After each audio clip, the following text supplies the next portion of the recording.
Hello friend, आप सभी का हमारे यूट्यूब चैनल ड्रीम एनालिसिस में आप सबका स्वागत है। ठीक है, तो 2 दिन पहले ही मतलब हमारा यूनियन बजट बोलते हैं वो 2024-25 का मतलब अनाउंस किया हमारी फाइनेंस मिनिस्टर ने सरकार से भरा। तो चलो उसके लिए हम बात कर लेते हैं क्या कौन से सेक्टर में कौन से कितने पैसे दिए गए हैं, कौन से टैक्स में क्या क्या बदलाव हुए हैं, कहाँ पे टैक्स ज़्यादा हुआ है, कहाँ पे सबसे कम हुआ है, तो उन सारी चीज़ों को हम देख सकते हैं। तो उसके लिए मैंने सारी ये पीपीटी बनाई है आप सबके लिए। ठीक है, देख सकते हैं आप। हाँ, तो उन बजट मतलब सबसे ज़्यादा बुरा लगा हो, सबसे ज़्यादा मतलब कोई इंसान इस बजट को मतलब सबसे ज़्यादा ख़राब बोल रहा हो तो वो है स्टॉक मार्केट ट्रेडर्स। ठीक है, क्योंकि ट्रेडर्स को सबसे ज़्यादा नुकसान हुआ तो इस बजट में हुआ है। ठीक है, हाँ 2-3 अच्छी बातें हैं पर सबसे ज़्यादा बुरी बातें हैं ट्रेडर के लिए। ठीक है, क्योंकि अब देखते हैं कि कौन सी बुरी बात है, कौन सी अच्छी बात है, आपको क्या लगता है वो भी आप कमेंट में बताना। ठीक है, हाँ तो चलो पहली बात कर लेते हैं हम लॉन्ग टर्म के लिए। मतलब जो लॉन्ग टर्म के लिए इन्वेस्ट कर रहा है ना, जो 1 ईयर से ज़्यादा इन्वेस्ट कर रहा है, मतलब 1 ईयर साल मतलब 1 साल से 2 साल जो इन्वेस्ट लॉन्ग टर्म के लिए मतलब बड़े बड़े लोग हैं ना वो लॉन्ग टर्म के लिए इन्वेस्ट कर रहे हैं। ठीक है, तो सरकार बोल रही है कि लॉन्ग टर्म के लिए जो इन्वेस्ट कर रहा है तो उनको मतलब अब पहले कम पैसा देता था, अब हम भी कमाए मतलब वो भी कमा रहा है तो हम भी उसमें से थोड़ा ले लेंगे तो क्या ही होगा उनको। ठीक है, तो चलो long term capital gain tax मतलब उनके लिए लॉन्ग टर्म के ट्रेडर जो है ना उनके लिए 2 बात है, एक अच्छी बात है एक बुरी बात है। ठीक है, तो मैं आपको पहले अच्छी बात बताऊंगा फिर बुरी बताऊंगा। ठीक है, तो चलिए देख रहे हैं। ठीक है, हाँ तो मैं पहले बता रहा हूँ आपको कि जो लॉन्ग टर्म कैपिटल यहाँ पे मैं मतलब बॉक्स बना के दिखा रहा हूँ, long term capital gain tax है ना वो यहाँ पे मतलब पहले 1 लाख पे लगता था। ठीक है, 1 लाख। हाँ, तो ये मतलब इंक्रीज़ करके बढ़ा के ठीक है 1.5 लाख कर दिया ना, 1.25 लाख। ठीक है, तो ये अच्छी बात है ट्रेडर के लिए कि पहले 1 लाख पे टैक्स लगता था अब 1.25 लाख पे लग रहा है। ठीक है, तो अब अच्छी बात है ट्रेडर के लिए, तो लॉन्ग टर्म के लिए। तो अब चलो बुरी बात भी बता देता हूँ कि कोई अच्छी बात कर ली तो बुरी बात भी आपको बता देता हूँ कि बुरी बात भी है कि जो लॉन्ग टर्म के मतलब जो है ना कैपिटल गेन टैक्स यहाँ पे दिख रहा है आपको, यहाँ पे रुक जाओ। हाँ, long term capital gain tax मतलब हाँ रुक जाओ। हाँ, तो यहाँ पे दिख सकता है आपको long term capital gain tax. तो यो मतलब वो मतलब पहले 10% था तो उसको ज़्यादा करके 12.5% कर दिया। तो ये बुरी बात है क्योंकि पहले 10% लग रहा था अब 12.5 लग रहा है। तो सरकार को मतलब सरकार बोल रही है कि हम तो पैसे लेगा ही लेगा। ठीक है, तो चलिए बात करते हैं आगे कि ये तो लॉन्ग टर्म की बात हो गई। अब शॉर्ट टर्म की बात कर लेते हैं कि जो 1 साल से कम बात मतलब जो कर रहा है उनको भी नहीं छोड़ा। हमारे फाइनेंस मिनिस्टर ने कहा, सरकार बोल रही है कि जो शॉर्ट टर्म कर रहा है उनको भी हम नहीं छोड़ेंगे, लॉन्ग टर्म कर रहा है उनको भी नहीं छोड़ेंगे, और जो सबसे ज़्यादा ऑप्शन ट्रेडिंग में कर रहा है उनको भी हम नहीं छोड़ेंगे। मतलब ऑप्शन ट्रेडिंग में नुकसान होता ही होता है, तो नुकसान से भी हमको क्या फ़र्क पड़ता है, पब्लिक को हो रहा है तो हम तो नुकसान में भी लेंगे प्रॉफिट में भी देंगे। ठीक है, तो सरकार बोली हम तो कमाएंगे। ठीक है, तो ये मतलब सरकार भी कोई बुरा नहीं कर रही क्योंकि अब लोग एफडी से छोड़ के मतलब स्टॉक मार्केट म्यूचुअल फंड में जा रहे हैं। ठीक है, तो सरकार अब बैंक बोल रही है कि हमको मतलब ये मेरी थॉट है, मतलब मेरा मतलब विचार है कि ये हो सकता है विचार सरकार का। सरकार सोच सकती है कि अब बैंक के पास आ नहीं रहा पैसा, एफडी कोई करवा नहीं रहा क्योंकि म्यूचुअल फंड में उससे ज़्यादा मिल रहा है प्रॉफिट और इक्विटी में ज़्यादा मिल रहा है, तो बैंक वाले बोल रहे हैं कि अब एफडी नहीं हो रही तो हम लोन कैसे देंगे, मतलब वो भी हो सकता है। तो सरकार ने बोला कि चलो अब ये शॉर्ट टर्म लॉन्ग टर्म में हम टैक्स बढ़ा देते हैं तो सारे लोग मतलब एफडी में जा सके, सोच सकते हैं ऐसा। ठीक है, ये मेरी मतलब फिलोसॉफी है, मेरी विचारधारा है। ठीक है, ये सरकार की नहीं है। हाँ, तो अब शॉर्ट टर्म की बात कर ले तो बता दूँ STCG short term capital gain. ठीक है, यहाँ पे आपको बता दूँ शॉर्ट टर्म कैपिटल गेन बोलते हैं उसको, फुल फॉर्म उसका वो है। ठीक है, तो जो म्यूचुअल फंड जो इक्विटीज़ मतलब जो म्यूचुअल फंड है जो इक्विटीज़ जो हायर कैपिटल मतलब डालते हैं गेन टैक्स। ठीक है, तो जो 1 ईयर से ज़्यादा मतलब लेस देन 1 ईयर, यहाँ पे आपको दिखा देता हूँ लेस देन 1 ईयर। ठीक है, तो जो 1 ईयर से कम रख रहे हैं मतलब शॉर्ट टर्म के लिए करते हैं, जो 6 मंथ में बेच देते हैं, 3 मंथ में बेच देते हैं, 9 मंथ में बेच देते हैं, 11 मंथ में बेच देता है। ठीक है, जो 1 ईयर से कम रखता है हमारा स्टॉक या म्यूचुअल फंड। ठीक है, तो उनको मतलब जो टैक्स लग रहा था ना STCG short term capital gain. ठीक है, तो वो पहले लग रहा था 15%, तो पहले लग रहा था 15%, तो अब सरकार बोली कि 15% लग रहा है तो हम अब 5% ज़्यादा करके 20% कर देंगे। ठीक है, तो ये भी मतलब सरकार बोला कि हम भी 20% करेंगे तो अब 20% हो गया। तो सरकार बोल रही है कि अब तो शॉर्ट टर्म वालों को भी नहीं कमा देंगे, हम तो शॉर्ट टर्म वालों को भी नहीं छोड़ेंगे, मतलब लेंगे ही लेंगे पैसा। ठीक है, चलो अब शॉर्ट टर्म की बात कर ली। अब तो बड़ी बात मतलब जो सारे ट्रेडर्स जो है ना वो ऑप्शन फ्यूचर के पास अब पागल हो रहे हैं, मतलब नहीं रातों रात करोड़पति हमको बनना है। ठीक है, हम बन जाएंगे। ठीक है, तो उसके लिए ये है, तो इसके लिए भी बुरी सबसे बुरी बात है, तो वो भी देख लेते हैं। ठीक है, तो चलो वो भी देख लेते हैं कि जो STT करके टैक्स है security transaction tax, on F and O increase कर दिया, ठीक है। अब कितना इंक्रीज़ हुआ वो भी देख लेते हैं, ठीक है। आपको लगेगा नहीं नहीं छोटा छोटा किया है, क्या है ये तो 0.0125% से 0.0 क्या ही लग रहा है, ये छोटा है हमारे लिए छोटा है, सर्कल के लिए नहीं, ठीक है। तो बात कर लेते हैं चलो फ्यूचर की। जो फ्यूचर में एज सिक्योरिटी ट्रांजेक्शन टैक्स लग रहा है वो पहले लग रहा था 0.0125%, ठीक है। यहाँ पे आपको दिख रहा है, उसको सीधा मतलब इंक्रीज़ करके 0.02% कर दिया, ठीक है। आपको लग रहा है छोटा छोटा है सर, क्या ही है इसमें तो। अरे हमें आपको बाद में बताऊंगा सरकार कितना इससे ऑन कर रही है, मतलब सिक्योरिटी ट्रांजेक्शन टैक्स से कितना इंक्रीज़ कर रही है ना, पैसा कितना कमा रही है ना, वो आपको दिखाऊंगा, ठीक है। आपको लग रहा है ये ऑप्शन ट्रेडिंग वालों के लिए बहुत बुरी बात है, क्योंकि वो बोल रहे हैं कि साला नुकसान तो कर ही रहे हैं, ऊपर से टैक्स भी ज़्यादा कर लिया, अब तो ज़्यादा नुकसान होगा। ऐसा तो प्रॉफिट में भी देते थे, अब नुकसान में भी देना है, ठीक है। तो ऑप्शन अप टू फ्रॉम 0.0625% था, उसको इंक्रीज़ करके 0.1% कर दिया। तो ये तो चलो देखते हैं कि अब सरकार इससे कितना कमा रही है। हमको पता है कि चलो एससीटी चलो ले लिया, ट्रेडर को भी नुकसान, ये अच्छी बात है, मेरे लिए अच्छी बात है, क्योंकि ऐसा है कि सारे लोग अब भी पागल हो रहे हैं कि हमको रातों रात करोड़पति जो कमाना है पैसा, तो ऑप्शन ट्रेडिंग में पड़ जाओ, पैसा कमा लो, ठीक है। पर ये सबसे ज़्यादा मतलब ख़राब बात है कि जो ऑप्शन ट्रेडिंग करता है ना वो ओवरऑल नुकसान में ही होता है, ठीक है, वो प्रॉफिट में जा ही नहीं सकता, ठीक है। हाँ, तो ये अच्छी बात है क्योंकि सारे लोग ऑप्शन ऑप्शन ऑप्शन, अभी तो इंडिया में ऑप्शन ही चल रहा है, ऐसा है। तो ये भी देख लेते हैं कि ये अच्छी बात है कि अब बढ़ा दिया तो सारे लोग सोचेंगे, दिल से सोचेंगे, जो नहीं सोचेंगे जिसको नुकसान करना ही है वाकई, मतलब अब 2 नंबर का पैसा आ रहा है, चलो डाल दो, पैसा ही पैसा है, जिसको नुकसान करना है वो कोई बात नहीं, वो कर लेगा। चलो उसके बाद देखते हैं मतलब सिक्योरिटी ट्रांजेक्शन टैक्स से सरकार कितना कमा रही है, ठीक है। हमको लग रहा है कि हम तो मतलब नुकसान कर रहे हैं, अब सरकार को कितना प्रॉफिट हो रहा है वो आप देखिए, ठीक है। एक दिमाग लगा के यहाँ पे देखना, ठीक है, ध्यान से देखना, मैं आपको दिखा रहा हूँ।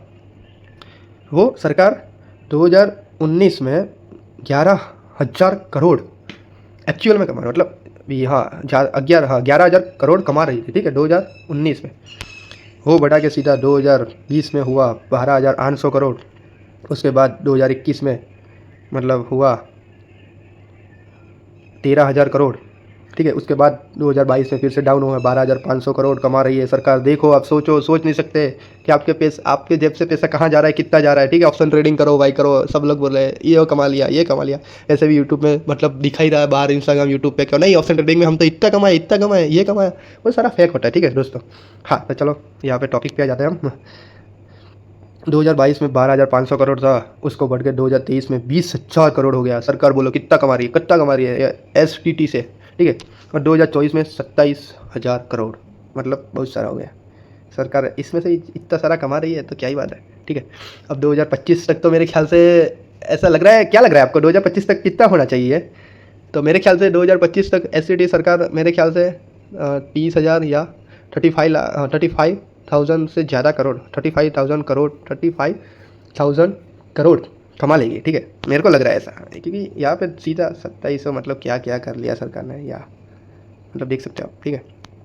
चलो उसके बाद बात कर लेते हैं, ये हमारे लिए अच्छी बात है क्योंकि अब ट्रेडर की बात कर ली तो ये गोल्ड के लिए भी अच्छी बात है, सिल्वर के लिए अच्छी बात है, क्योंकि अब इंडिया में सिल्वर और गोल्ड सस्ता होने वाला है, ठीक है। तो ढेर सारा ले लो आप भी ले लो, ठीक है, कमा के गोल्ड लो सिल्वर लो, ठीक है।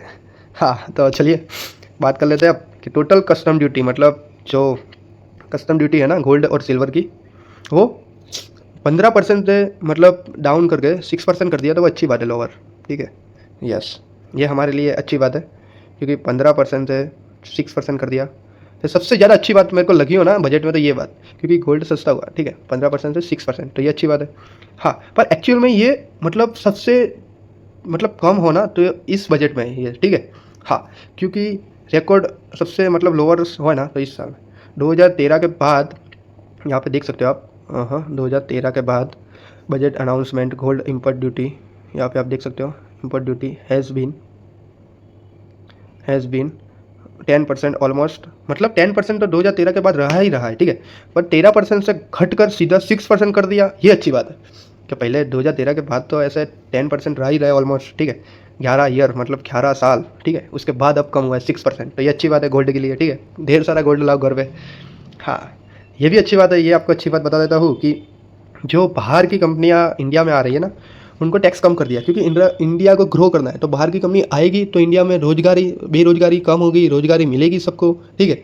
तो उसके लिए भी ये अच्छी बात है, क्योंकि जो मतलब बजट 2024-25 है ना, रुक जाओ, बजट 2024-25 है ना, वो corporate tax foreign company sales 25% tax मतलब हो गया, वो पहले था 40%, ठीक है, तो उसको 40% से सीधा डिक्रीज़ करके कर दिया 35%, ठीक है। तो ये अच्छी बात है, क्योंकि बाहर की कमी आएगी तो इंडिया ग्रो करेगा, इंडिया को GDP बढ़ेगी, सारा अच्छा होगा, ठीक है। हाँ, तो 30% ये भी अच्छी बात है, टैक्स कर दिया। अब देखते हैं मतलब इस बजट में सबसे ज़्यादा कौन से सेक्टर में मतलब पैसा दिया गया है, क्योंकि सेक्टर मतलब ऐसे बोल सकते हैं कि कौन से जगह पे पैसा सबसे ज़्यादा गया है। तो ये सारा पैसा है ना, मैं आपको बता दूँ, इन लाख करोड़, ठीक है, ये इंपॉर्टेंट बात है कि इन लाख करोड़ में, ठीक है। तो चलो बात कर लेते हैं मिनिस्ट्री ऑफ डिफेंस, मतलब जो डिफेंस है ना, हमारा डिफेंस सेक्टर, वो बहुत बड़ा है और उसमें दिए गए हैं 6.2 लाख करोड़, ठीक है। 6.2 lakh crore ministry of defence, मतलब डिफेंस को सबसे ज़्यादा पैसा मिला हो तो इस बजट में 6.2 लाख, तो वो अच्छी बात है, क्योंकि ऐसा हो सकता है कि डिफेंस हमारा मजबूत होना चाहिए। हमारा इंडिया थोड़ा डिफेंस में थोड़ा कम है, पर वो मतलब मजबूत होना चाहिए, उसलिए डिफेंस में सबसे ज़्यादा पैसा दिया गया, ठीक है।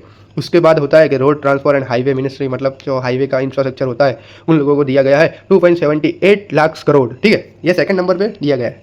आपको बता दूँ, फर्स्ट नंबर पे मिनिस्ट्री ऑफ डिफेंस, उसके बाद सेकंड नंबर पे मिनिस्ट्री ऑफ रोड ट्रांसपोर्ट मतलब हाईवे, रुक जाओ, ये सेकंड नंबर पे 2.78 लाख करोड़।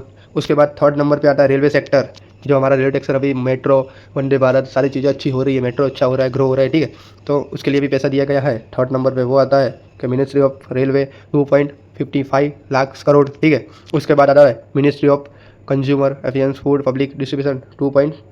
आपको देख सकता है, फूड वालों को भी दिया है, मिनिस्ट्री ऑफ ऑफिस को भी दिया है, ठीक है। मिनिस्ट्री ऑफ रूरल डेवलपमेंट, मतलब रूरल जगह मतलब गाँव का मतलब बढ़ना, वो भी अच्छा है, तो वो भी दिया है। फिर उसके बाद लिया ministry of chemical and fertilizer, कंपनियों को भी दिया है 1.68 lakh crore. Ministry of communication को भी 1.37 लाख करोड़ लिया है, ठीक है। Ministry of agriculture and farmers, मतलब वो अच्छी बात है, फार्मर्स लोगों को भी मतलब दिया यहाँ पे 2.27 लाख करोड़, ठीक है। तो ये सारी चीज़ें हैं, आप देख सकते हैं यहाँ पे, ये सेक्टर में सबसे ज़्यादा पैसा दिया गया है। जो टॉप 3 में है ना, तो ministry of defence, ministry of road transport infrastructure और मिनिस्ट्री ऑफ रेलवे सेक्टर, ठीक है। तो ये 3 सेक्टर है कि सबसे ज़्यादा पैसा दिया गया है, ठीक है। उसके बाद बात कर लेते हैं मेन, मतलब जो इनकम टैक्स स्लैब, उसकी बात कर लेते हैं, चलो, ठीक है।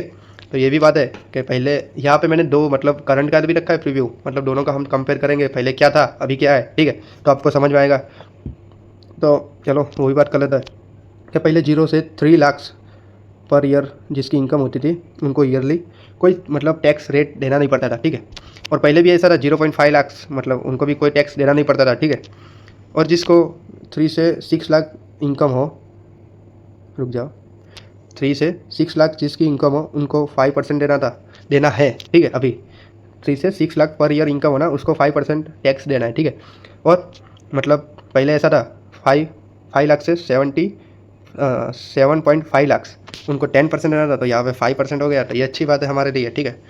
उसके बाद आता है कि जो 6 से 9 लाख है उनको 10% है, तो यहाँ पे 7.5 लाख से 10 लाख जिसकी इनकम है उनको 15% है। फिर यहाँ पे 9 लाख से 12 लाख जिसकी इनकम है उनको 15% है, और यहाँ पे 10 लाख से 12.5 लाख है उनको 20% है। तो यहाँ पे इनकम में हम देख सकते हैं पहले इतना था, अभी इतना है, ठीक है। और देख सकते हैं कि पहले यहाँ पे अभी 12 से 15 लाख हो उसको 20% टैक्स देना है, ठीक है, आपको दिखा रहा हूँ, ठीक है। और पहले ऐसा था 12.5 लाख से लेके 15 लाख जिनकी इनकम थी उसको 30%, मतलब बहुत सारा देना पड़ता था, ठीक है। तो अभी टैक्स वाला को अच्छा हो गया है, मतलब जो बड़े बड़े आदमी हैं उनको तो अच्छा ही हो गया, क्योंकि टैक्स कम देना पड़ता है, ठीक है। हाँ, और जिनकी इनकम 15 लाख से ज़्यादा है ना उनको 30% देना है, ठीक है, अभी भी। और पहले भी 15% से ज़्यादा था उनको 30% देना था, ठीक है। हाँ, अब बात कर लेते हैं, समझ लेते हो मतलब इनकम टैक्स पेयर्स को कितना फ़ायदा, मतलब कितना फ़ायदा हुआ है ना, वो बात कर, कितनी बचत हुई, मतलब जो बड़े बड़े आदमी है, छोटे आदमी है, उन लोगों को मतलब टैक्स कम हुआ है तो कितनी बचत हुई है, कितना प्रॉफिट हुआ है, वो भी देख लेते हैं, ठीक है। हाँ, तो पहले जिसकी 7 लाख इनकम है ना उनको 0 बचत, मतलब कोई टैक्स भी नहीं देना पड़ता था, कोई अब भी टैक्स नहीं देना, और कितनी बचत हुई वो भी नहीं बता सकता, मतलब कोई नहीं है, ठीक है। उसके बाद अभी देख सकते हैं 7.75 लाख रुपीज़ जिनकी इनकम है ना उनको 28,600 रुपये पहले टैक्स देना पड़ता था, अभी 0%, तो 28,600 रुपया मतलब सीधा फ़ायदा हो गया। ये अच्छी बात है हमारे लिए, यहाँ पे देख सकते हो जिसको 7.75 लाख इनकम है उनको 28,000 रुपया टैक्स देना था, अभी वो टैक्स 0 हो गया, तो बचत हुई हमारी 28,600 रुपया, ठीक है। तो अच्छी बात है हमारे लिए। उसके बाद बात कर लेते हैं जिसकी 8 लाख रुपया, मतलब 8 लाख रुपया जिनकी इनकम है ईयरली, ठीक है, उनको 31,200 रुपया पहले टैक्स देना पड़ता था, आपको दिखा दूँ यहाँ पे जिनकी 8 लाख रुपया है उनको 31,200 रुपया देना था, वो अभी टैक्स देना पड़ेगा उनको 23,400। तो सीधा मतलब जो बचत हुआ है तो वो 7,800 बचत हुआ, ठीक है, ये भी अच्छी बात है। इसके बाद बात कर लेते हैं कि जिसको 10 लाख इनकम है उनको 54,600 मतलब 54,600 रुपीज़ टैक्स देना था। तो अभी वो टैक्स देना है 44,200 रुपीज़। तो उसकी कितनी बचत होगी? 10,000, ठीक है। तो 10,000 रुपीज़, 10,400 रुपीज़ उसकी बचत हो गई। उसके बाद बात कर लेते हैं 12.5 लाख, तो उनको टैक्स देना पड़ता था 93,600, तो उनको अभी टैक्स देना पड़ेगा 79,300। तो अभी उनका बचत हो गया 14,300, ठीक है। हाँ, तो फिर बात कर लेते हैं 15 लाख की। तो 15 लाख जो इनकम है ना, ईयरली इनकम कोई भी आदमी की, मतलब आदमी की, तो उनको टैक्स देना पड़ता था 1,45,600। तो अभी उनको टैक्स देना पड़ेगा 1,30,000 रुपीज़। तो 15,600 मतलब उनको बचत हो गया इतना। फिर जिसको लास्ट में मतलब बोल सकते हैं जिसको भी 25 लाख इनकम है तो उनको 4,52,400 रुपीज़ पहले टैक्स देना पड़ता था, तो वो अभी कम करके 4,34,200 रुपया टैक्स देना है। तो उनकी मतलब जो बचत हो गई 18,200, ठीक है। तो ये अच्छी बात है, ठीक है। तो सबके लिए मतलब सारे लोग अभी तो मतलब सारे लोग ना इस बजट को मतलब ऐसे ही बोल रहे कि नहीं अच्छा नहीं है हमारे लिए, ये है वो है, ठीक है। तो आपको इस बजट पे क्या राय देनी है ना, आपको कैसा लगा कैसा नहीं लगा तो कमेंट में बता सकते हो। मतलब तो बजट आपको कैसा लगा कैसा नहीं लगा, 2024-25 का बजट है ये, ठीक है। और ये भी बात है कि सबसे ज़्यादा मतलब बजट पेश करने वाली हमारी फाइनेंस मिनिस्टर पहली बनी है ये, जो सीतारमण है ना, वो पहली लेडीज़ है कि जिसने 7 बार मेरे ख्याल से बजट पेश किया, ठीक है। हाँ, तो यदि चलो फ्रेंड आपको ये वीडियो अच्छा लगा हो ना, तो ये वीडियो को लाइक कीजिए, चैनल को सब्सक्राइब कीजिए और दोस्तों के साथ शेयर कीजिए, ठीक है। ऐसा है, तो चलो, थैंक यू।